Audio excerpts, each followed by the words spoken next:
Now, I've used all kinds of binders on ribs. I've used mustard, oil, no binder at all.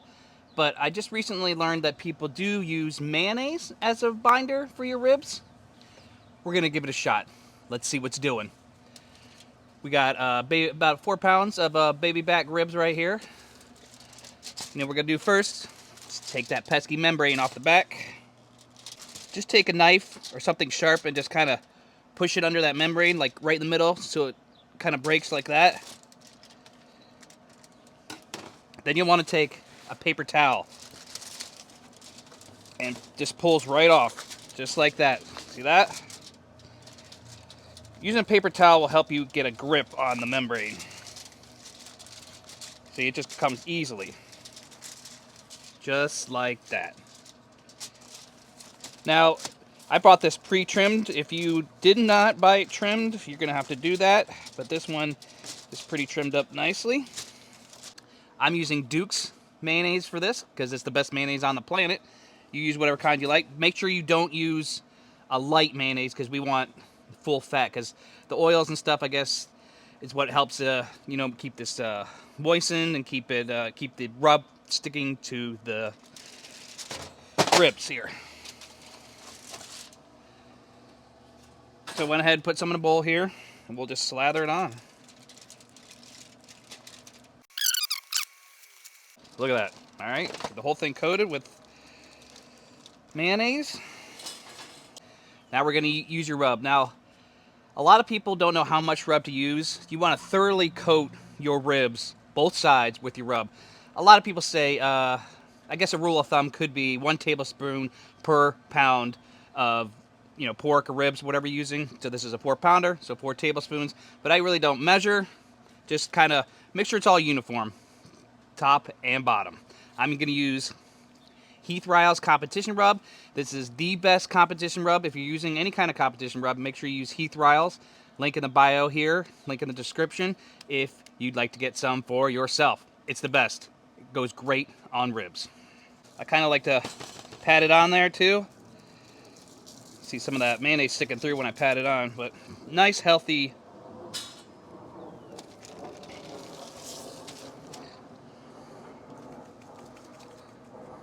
If you're trying to get the sides of your ribs with the rub, kind of just put your hand like this and kind of just sprinkle it up and kind of rub down the side to get that rub sticking to the sides. Now we're going to let that sit while your grill is getting preheated to 225.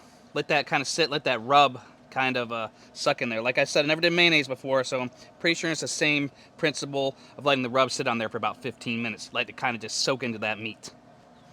All right, now our pellet grill is heated to 225. We're gonna throw this on for 2 hours. I'm doing the 2-2-1 method. 2 hours in the smoker, 2 hours wrapped in a foil, and then 1 hour without the foil. Just kind of, I don't know if I'm gonna do glaze or barbecue sauce yet, but that's what the last hour is gonna be. Let's get it thrown on.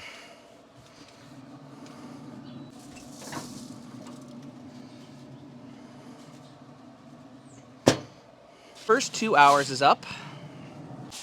What we're going to do is we want to get 2 pieces of aluminum foil, 1 horizontal, 1 vertical, and kind of make like a bowl kind of. You want, because we're going to put liquid in here, and we don't want any of it to fall out. Now, I'm not going to go with nonsense like butter and sugar and all this stuff. I'm just going to do real simple wrap here. It's like a half a cup or so of apple juice. That's all we're going to do.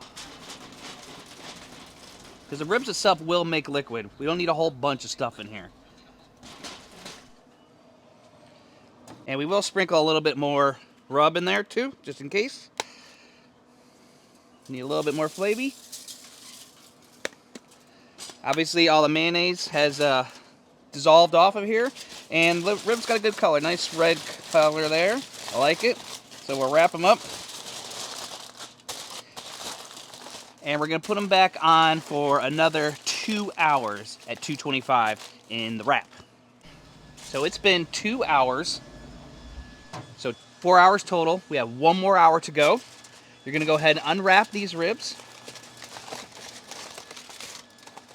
Oh, they're already falling apart. Look at that. You can see the meat pulling back from the bone there. That's what you want. We're going to get your favorite barbecue sauce, and you're going to go ahead and just brush it on. Do both sides. Now we're going to go back to the smoker and we'll put this in for 1 more hour. And then we should be done. Now, when you're doing 3-2-1 ribs or 2-2-1 ribs, in this case, for that last hour, you want to bump up that temperature from 225 to 250. You can go a little bit higher if you want, but I think 250 is the perfect temperature.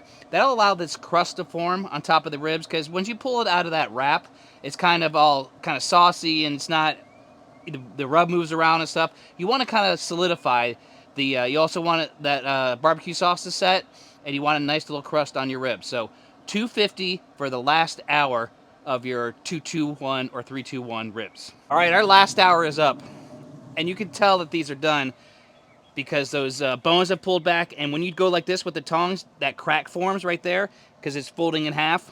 That means these ribs are done. Now you want to let these rest, not long, like 5 to 10 minutes. Then we're going to go ahead and slice them, and we'll see how that mayo binder makes these ribs taste. They look amazing, so I'm hoping for good flavor here. When you cut them, go ahead and flip it over. Get a nice sharp knife, and we're going to cut in between the bones from the bottom part of the ribs.